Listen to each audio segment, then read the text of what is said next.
Bienvenidos a mi primer video tutorial de desarrollo de software.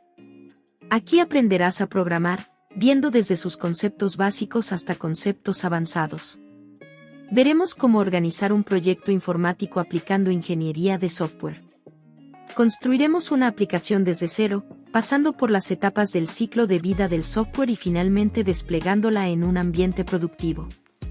Para esta serie de videos es necesario que tengas Node instalado en tu computador, además de contar con un editor de código.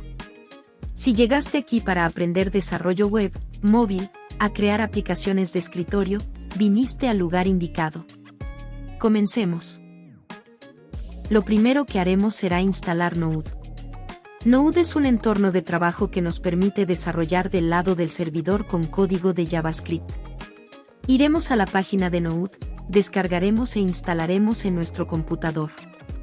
Luego debemos instalar un editor de código.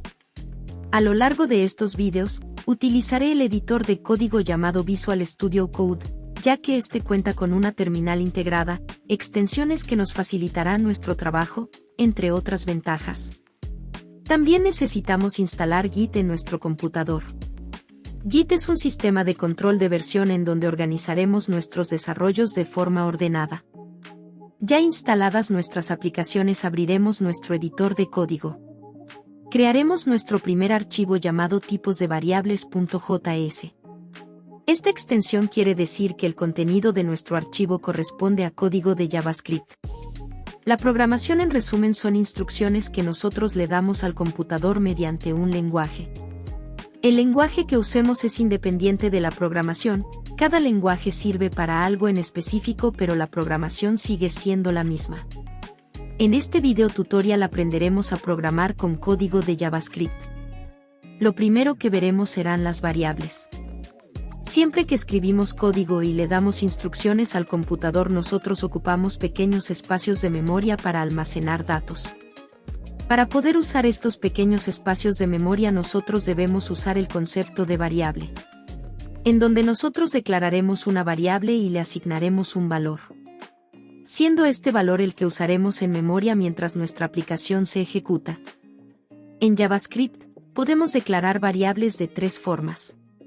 La primera forma de declarar una variable es con la palabra reservada de const, seguido del nombre que le daremos, en este caso le llamaremos variable 1, luego el signo igual y el valor que le asignaremos. Las variables que declaramos como const, significa que son constantes, por lo que no cambiará su valor una vez se le asigna. Además de que esta debemos asignarle un valor cuando la declaramos. La segunda forma de declarar una variable es con la palabra var, seguido del nombre de la variable, el cual le daremos como variable 2, y seguido del valor que le asignaremos. La diferencia con las constantes es que cuando declaramos una variable de tipo var podemos darle un valor al declararla o no, además de que podemos modificar su valor cuando queramos. O incluso podemos declarar tantas variables con el nombre de variable 2 pero nuestro programa tomará el valor de la última variable con este nombre.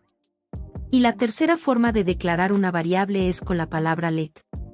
Al igual que las variables que declaramos con var, podemos cambiarle el valor cuando queramos, pero solo podemos declarar una vez esta variable en nuestro código. A lo largo de este curso iremos imprimiendo los valores en la consola con la instrucción de console.log. Esta instrucción recibe un parámetro el cual nosotros lo utilizaremos para mostrar los valores de nuestras variables. Para imprimir los valores de las variables, debemos ejecutar el comando node seguido del archivo que estamos programando. Lo segundo que veremos serán los tipos de variables. En la programación utilizamos variables para almacenar datos en memoria, pero estos datos no siempre son iguales, pueden ser de distintos tipos y cada tipo lo podemos usar para algo en específico. El primer tipo de variable que veremos serán las variables de tipo boolean. Estas variables se identifican por ser solo dos, las cuales son verdadero o falso. Normalmente utilizaremos este tipo de variable para validaciones.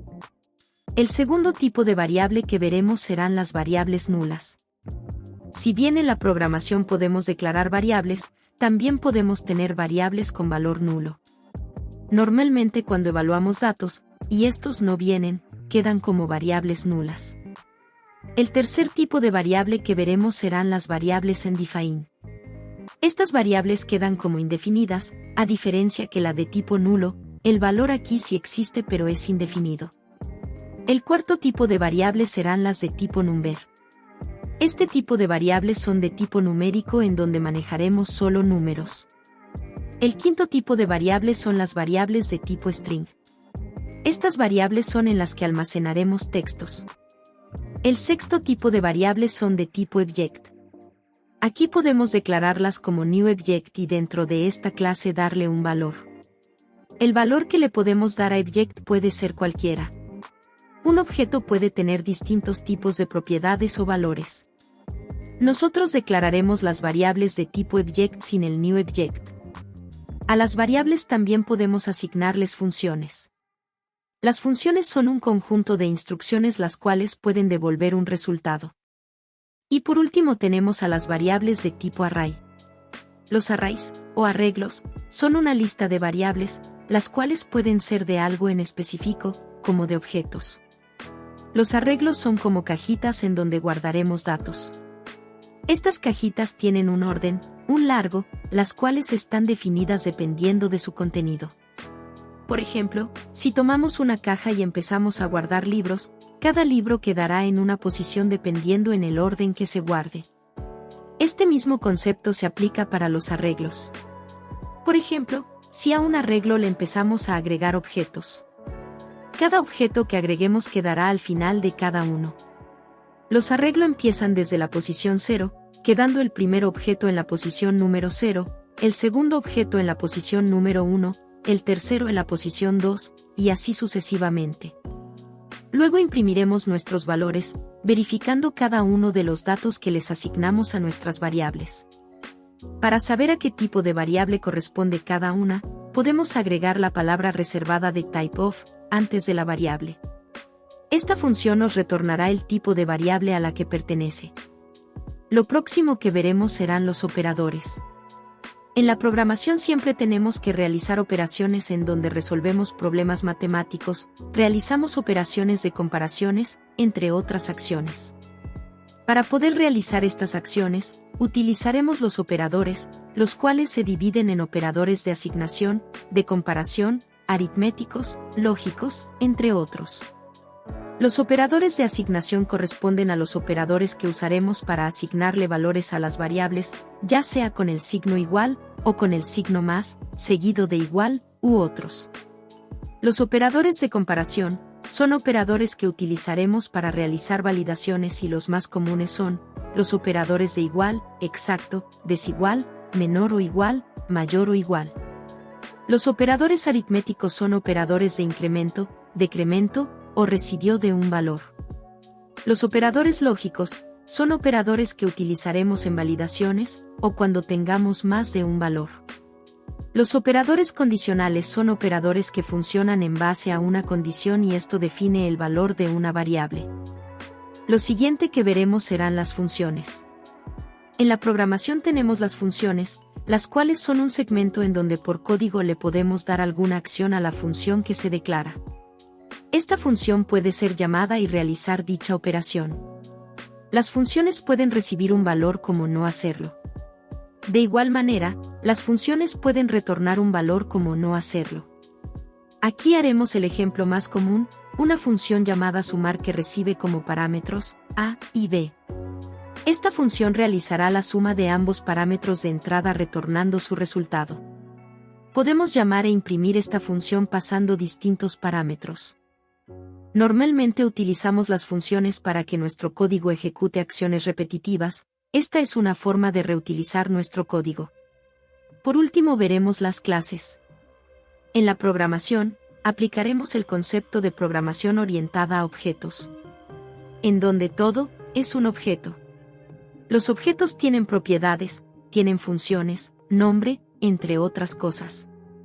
Las clases son funciones especiales que cuentan con todas estas características que necesitamos. Por ejemplo, creamos una clase con la palabra reservada llamada class, seguido del nombre de la clase, en este caso será la clase persona. Esta clase persona contará con las propiedades de nombre y edad. Además, la clase persona tendrá la funcionalidad de poder decir si un número es par o impar. Para ello crearemos una función que recibirá como parámetro un número, veremos el residuo de este número en base a 2. Esto quiere decir que el número 2 entrará en el número que viene como parámetro cuantas veces quepa. Y el número que quede, será nuestro residuo. Si el residuo de 2 es 0, entonces es un número par, y en caso contrario es impar. Ahora podemos crear constantes instanciando estas clases con newPersona, y entregándole los parámetros que definimos como entrantes en el constructor de nuestra clase. El constructor de una clase es la primera función que se ejecuta en nuestra clase cuando se instancia. Aquí podemos declarar los parámetros entrantes de la clase, como podemos ejecutar funciones, setear parámetros, entre otras cosas. A cada persona le podemos dar un nombre y una edad distinta.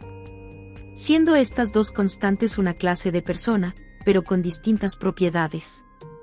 Bajo el mismo concepto de que todo es un objeto, existe el que un objeto puede heredar las propiedades y funciones de otro objeto. Por lo que una clase puede heredar las propiedades y funciones de otra clase. Aquí crearemos una clase llamada superpersona, en donde éste heredará la clase de persona. Pero, superpersona tiene la función de poder volar. Por último revisaremos nuestras clases con console.log, y verificaremos que nuestras clases muestran los valores asignados. Espero que este video introductorio a la programación te haya servido de algo, y si bien aún no empezamos a programar, es necesario que entiendas estos conceptos para poder crear una aplicación, sea web, móvil, de escritorio, o incluso videojuegos. En el próximo video, empezaremos a ver nuestro primer proyecto, en el cual pasaremos por todas las etapas del ciclo de vida del software. Nos vemos pronto.